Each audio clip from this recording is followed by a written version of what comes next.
உங்களோட சிடிசி வந்து 10 லேக்ல இருந்து 15 லேக் வரைக்கும் இருந்துச்சுன்னா உங்களோட டேக் ஹோம் சேலரி எவ்வளவு வரும் அப்படின்னு சொல்றதுதான் இந்த வீடியோல நான் உங்களுக்கு எக்ஸ்பிளைன் பண்ண போறேன். நான் என்ன பண்ண போறேன்னா உங்களோட மேக்ஸிமம் டிடக்ஷன் பாத்தீங்கன்னா பிஎஃப் டிடக்ஷன் மட்டும் நான் எடுத்திருக்கேன். பிஎஃப்ல வந்து employee contribution and employer contribution ரெண்டும் சேர்த்து 3600 rupees சொல்லி நான் எடுத்து வச்சுட்டு அதுக்கப்புறம் உங்களோட டேக் ஹோம் சேலரி எவ்வளவு வருதுன்னு சொல்லி தான் இந்த வீடியோ நான் உங்களுக்கு எக்ஸ்பிளைன் பண்ண போறேன். ஃபர்ஸ்ட் வந்து உங்களோட சிடிசி வந்து 10 லேக் இருந்துச்சுன்னா உங்களோட டேக் ஹோம் சேலரி வந்து 78,000 இருந்து 80,000 வரைக்கும் வரலாம். உங்களோட சிடிசி 11 லேக் இருந்துச்சுன்னா உங்க டேக் ஹோம் சேலரி 87 இருந்து 90,000 வரைக்கும் வரலாம்.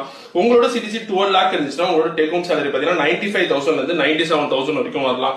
உங்களோட சிடிசி 13 லேக் இருந்துச்சுன்னா உங்களுக்கு 1,04,000 இருந்து 1,06,000 வரைக்கும் உங்களுக்கு டேக் ஹோம் சேலரி வரலாம். உங்களோட சிடிசி 14 லேக் இருந்துச்சுன்னா உங்களோட டேக் ஹோம் பாத்தீங்கன்னா 1,13,000 இருந்து 1,15,000 வரைக்கும் வரலாம்.